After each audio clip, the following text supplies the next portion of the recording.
Welcome to ARK TV. Budget సామాన్యులకు చాలా సుపరిచితమైన పదం. సగటు జీవి జమ ఖర్చుల లెక్కలను ఓ రిపోర్ట్గా రాసుకుంటే అదే బడ్జెట్. ప్రభుత్వాలు చేసే పని కూడా అదే. ఒక ఆర్థిక సంవత్సరంలో వచ్చే రాబడి వ్యయాలకు సంబంధించిన జమ లెక్కలనే వార్షిక బడ్జెట్ అంటారు. మరో వారం రోజుల్లో కేంద్ర మంత్రి నిర్మలా సీతారామన్ మధ్యంతర బడ్జెట్ ప్రవేశపెట్టనున్నారు. అయితే ఈ బడ్జెట్ సాధారణ బడ్జెట్కు భిన్నంగా ఉంటుంది. ఈ ఏడాది లోక్సభ ఎన్నికలు జరగనున్న నేపథ్యంలో ప్రస్తుత ప్రభుత్వం పూర్తి స్థాయి బడ్జెట్ సమర్పించదు. సాధారణంగా ఎన్నికల ఏడాదిలో 2 సార్లు బడ్జెట్ ప్రవేశపెడతారు.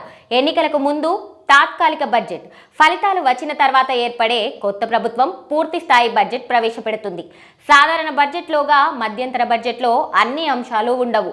రాబడి, వ్యయం, అంచనాలు మాత్రమే ఉంటాయి.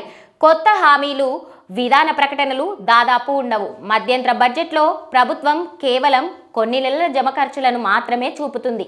ఈ మధ్యంతర బడ్జెట్నే ఒటాన్ అకౌంట్ బడ్జెట్ అని కూడా అంటారు. దానికి పార్లమెంటు అనుమతి తప్పనిసరి. ఒటాన్ అకౌంట్ ద్వారానే ప్రభుత్వం కన్సాలిడేషన్ ఫండ్ నుంచి డబ్బులు తీసుకుంటుంది.